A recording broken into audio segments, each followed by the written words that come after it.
Olá, meus amigos, aqui é o Mestre Luiz e hoje eu vou trazer para vocês o segundo sermão do Buda, onde ele apresenta aos seus até então 5 discípulos apenas, né, o conceito de não eu. Mas antes eu peço a vocês que se inscrevam no canal, ativem as notificações, assim toda vez que um vídeo novo for postado aqui, o YouTube vai lhe avisar. Bom, para falar sobre o não eu, a gente precisa antes entender um pouco o conceito histórico. O que levou ali o Buda recém-iluminado, né? Ele havia se iluminado há poucas semanas. O que levou ele já a tocar nesse tema? Bom, a religião védica, né, que hoje é conhecida como hinduísmo, acreditava que havia em nós uma essência.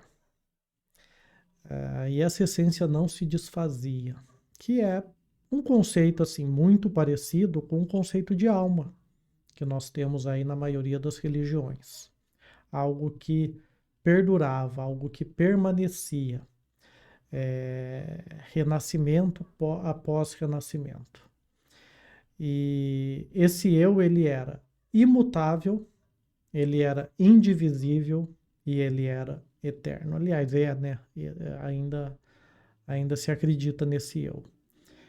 Ah, bom, hoje nós já sabemos, né, que nem o universo possui essas propriedades, né? Na verdade, chega a ser muita megalomania do ser humano, né? Muito egocentrismo, achar que apenas nós não estaríamos sujeitos a essas leis, que algo em nós poderia ser eterno, poderia ser único, se nem o próprio universo é assim. Bom, então nesse segundo sermão, o Buda se contrapõe a essa ideia desse eu. A palavra do idioma sânscrito, né, que a religião védica usou para denominar esse eu, era Atman. Atman significa, na verdade, a tradução mais usada de Atman é ser, mas também pode ser usada como eu. Gandhi era chamado de Mahatma Gandhi, mas o nome dele era Gandhi. Mahatma era um epíteto. Em sânscrito, Maha significa grande. E Atman, ser. Então era o grande ser Gandhi. Ok? Mas voltando aqui para não ficar viajando. O Buda então propõe um conceito chamado Anatman, para se contrapor ao Atman. Percebam que ele coloca o prefixo an na frente de Atman. E o prefixo an, no idioma sânscrito, ele tem a mesma função gramatical, aliás, que na língua portuguesa. Ou seja, de criar uma ideia oposta. Na língua portuguesa a gente usa mais a letra A, né? Normal, anormal. Mas a gente também usa o an. Anarquia, anaeróbico. São prefixos an que denotam essa oposição à ideia, tá? Mas não é uma aula de gramática aqui. Vamos voltar para o tema. Então, o Buda propõe esse conceito de anátema no seu segundo sermão. E nesse segundo sermão, ele também começa já a, a tentar levar os seus discípulos a obterem a percepção por eles mesmos. Então ele começa primeiro falando sobre os 5 skandhas, ou 5 agregados, né? Que é aquilo que nós somos formados, segundo o Buda. Forma, sensação, percepção, volição e consciência, tá? Então a nossa forma física, os nossos órgãos sensoriais, as percepções que esses órgãos colhem do mundo à nossa volta, a volição, né, o processo mental ali que envolve as nossas escolhas, as nossas preferências e a consciência. Num outro vídeo eu prometo falar mais sobre eles, tá? Mas Às vezes eu me perco, eu fico viajando e saio do assunto. Então eu volto a falar sobre os 5 skandhas no outro vídeo, ok? Mas eu acho que deu para entender mais ou menos o que eles são. O Buda então diz para os seus monges ali que nós não somos a nossa forma. Basta ver o quanto nossa forma se transforma, né? E eu não estou falando só a questão da idade. Nossas células estão em constante renovação. Então, nós não somos a nossa forma física. Ela é totalmente mutável, impermanente. E essa forma física, por conta dela não ser permanente, ela acaba trazendo sofrimento para a gente, né? E outra coisa que o Buda argumenta, se nós fôssemos a nossa forma física, nós teríamos controle sobre ela, né? Afinal, seria nós. A gente poderia alterá-la, inclusive. E aí, em seguida, o Buda diz que nós também não somos os nossos sentidos, pelos mesmos motivos parecidos da forma, né? Nossos sentidos se deterioram.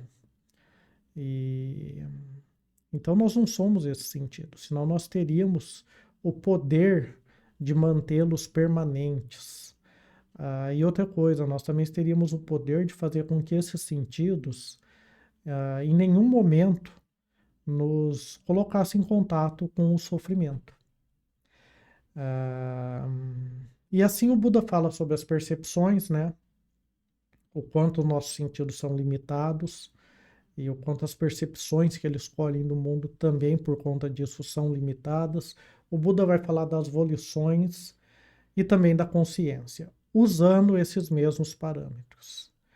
Que se nós fôssemos essas coisas, nós teríamos poder de transformá-las ou de mantê-las como elas são, e também o poder de evitar que essas coisas entrassem em contato com qualquer forma de sofrimento, nos causasse qualquer tipo de sofrimento.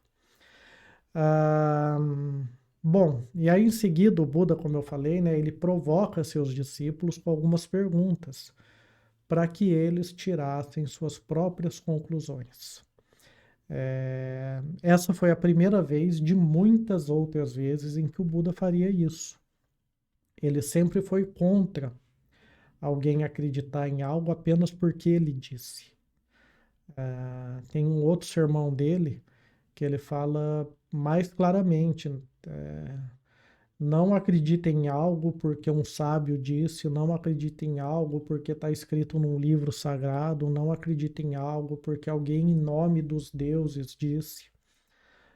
Experimentem, tirem suas próprias conclusões sobre aquilo. Bom, e ele queria, né, que as pessoas encontrassem o caminho por si mesmas. Então ele faz algumas perguntas aos seus discípulos. E ele começa perguntando se esses skandhas, né, esses 5 elementos que compõem um ser humano, se eles são permanentes, se eles são perenes, eternos. E aí os monges, né, respondem que não, que eles eram todos impermanentes. E em seguida o Buda pergunta se a impermanência desses 5 skandhas, a deterioração desses 5 skandhas, né, do nosso corpo físico, da nossa cognição, das nossas percepções, enfim. Se isso seria uma fonte de sofrimento. E os discípulos respondem que, claro,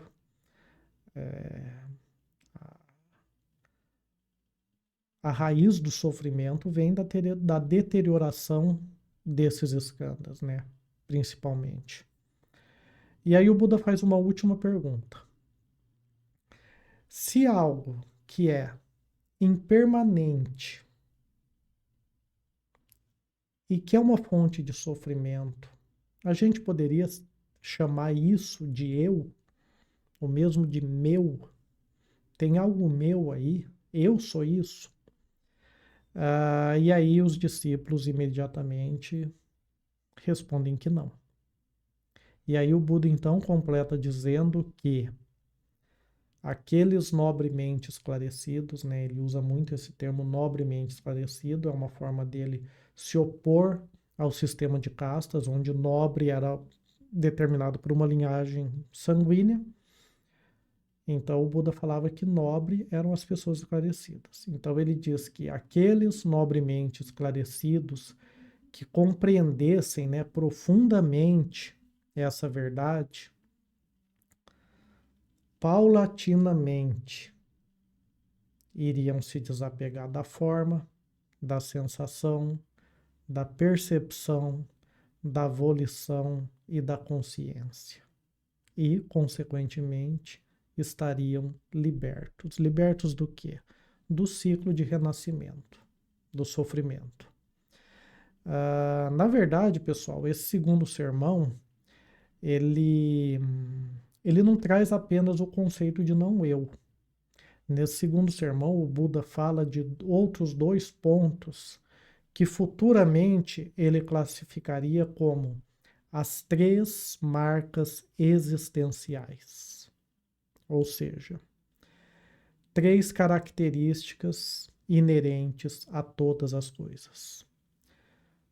A ausência de uma natureza própria, nada existe por si só, tudo foi criado a partir de outra coisa.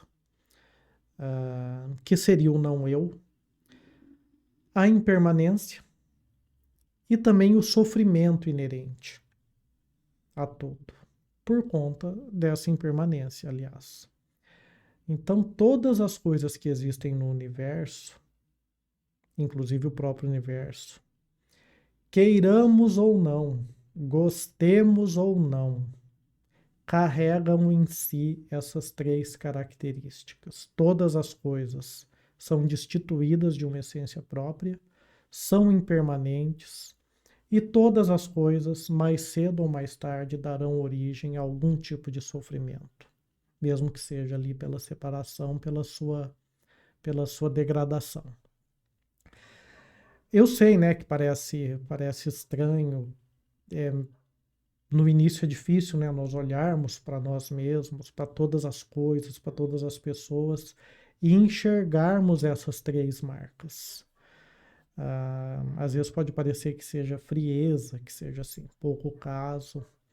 Parece que a gente está desmerecendo, desvalorizando todas as coisas. Mas na verdade, pessoal, contemplar, perceber profundamente essas três marcas existenciais em todas as coisas que nos cercam, em nós mesmos, no planeta, no universo, enfim, em tudo. Isso faz com que as coisas passem a ter mais valor. Tudo torna-se mais precioso. E ao mesmo tempo, a gente também começa a se libertar, começa a se desapegar dessas coisas. Pessoal, esse foi o vídeo de hoje, né? Deixa aí seu comentário, a sua dúvida, a sua crítica, o seu elogio. E não se esqueçam, se inscrevam no canal e encaminhem o link para quem você acha que esse conteúdo seria útil. Tá bom, pessoal? Um grande abraço a todos e até a próxima.